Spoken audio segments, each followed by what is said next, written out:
It's only 4 a.m., under the thick humidity of a Caribbean morning. Three Venezuelan F-16 fighter jets suddenly dropped below 2,000 feet and pointed their noses straight at the USS Gerald R. Ford. No radio calls, no identification squawks, no warnings. Just three aging fighters screaming toward a 100,000-ton nuclear-powered aircraft carrier at nearly 450 miles per hour.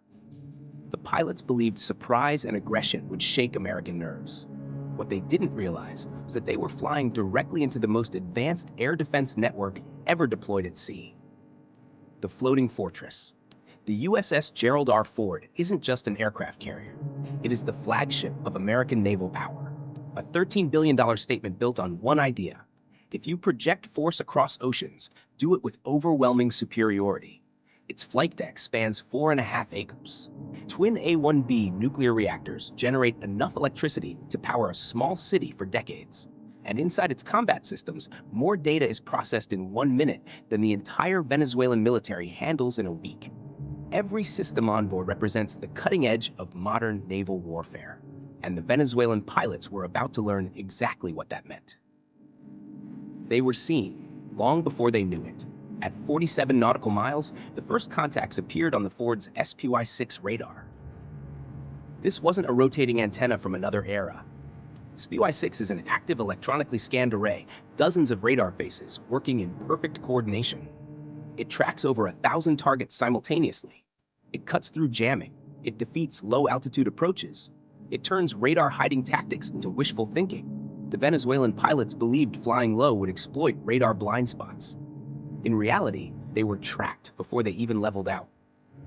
Their element of surprise existed only in their imagination. No panic. Only procedure inside the Combat Direction Center. The atmosphere changed instantly. Blue light washed over rows of operators.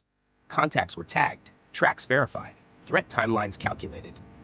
Within 45 seconds, the entire strike group knew exactly where the jets were, how fast they were flying, and when they would reach weapons range. The Venezuelans were still 12 minutes away. For the Ford's crew, that was an eternity. Launching the response, at 6:17 a.m., the order came down. Launch the alert fighters. On the flight deck, controlled chaos erupted. Yellow-shirted handlers sprinted as two F-18E Super Hornets rolled into position. The electromagnetic aircraft launch system came alive. Unlike steam catapults, EMALS resets in seconds, not minutes. 3 seconds of checks. Green light. Full afterburn. In less than 2 seconds, a Super Hornet was hurled off the bow at 170 miles per hour. 12 seconds later, the second followed. Call signs: Viper 1 and Viper 2. Mission: intercept, identify, and shadow. Do not engage unless fired upon. The provocation escalates at 6:21 a.m. Radar lit up again. 3 more Venezuelan F-16s climbed from the mainland.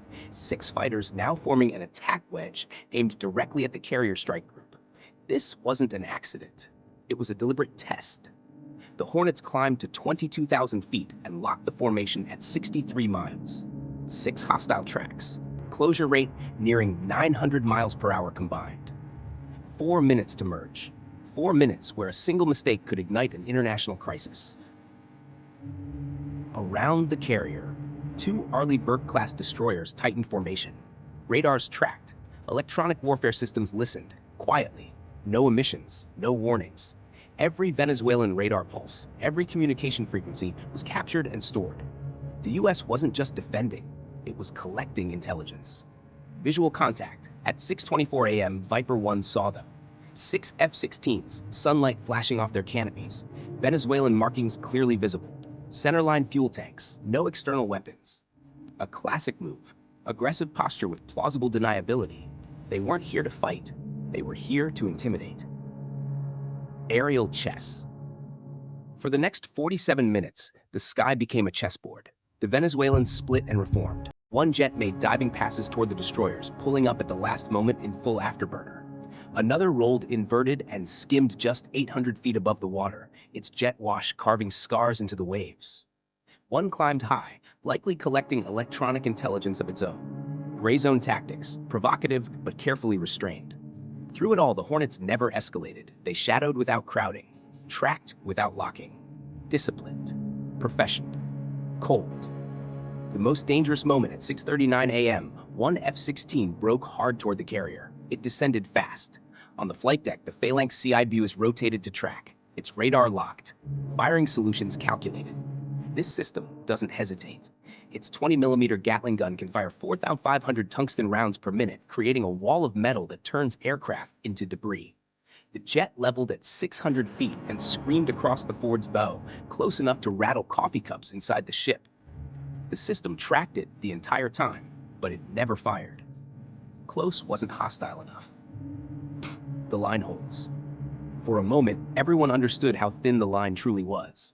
One nervous pilot, one misread signal, one twitch of a finger. Any of it could have turned tension into catastrophe. Then the jet pulled away. At 6:51 a.m., without a word, all 6 Venezuelan fighters turned southwest and headed home. No explanation, no radio calls. They simply left. The message. The USS Gerald R. Ford never changed course, never slowed, never reacted. $13 billion of American naval power sailed on as if nothing had happened. That indifference was the message.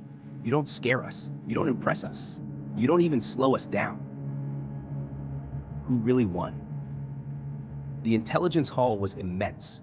Every radar emission recorded, every maneuver analyzed, every tactic cataloged. Venezuela burned tens of thousands of dollars in fuel and maintenance.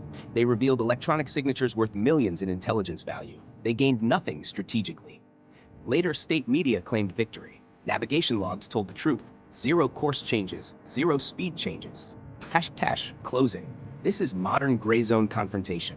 No shots fired, no explosions, just signals, restraint, and quiet dominance.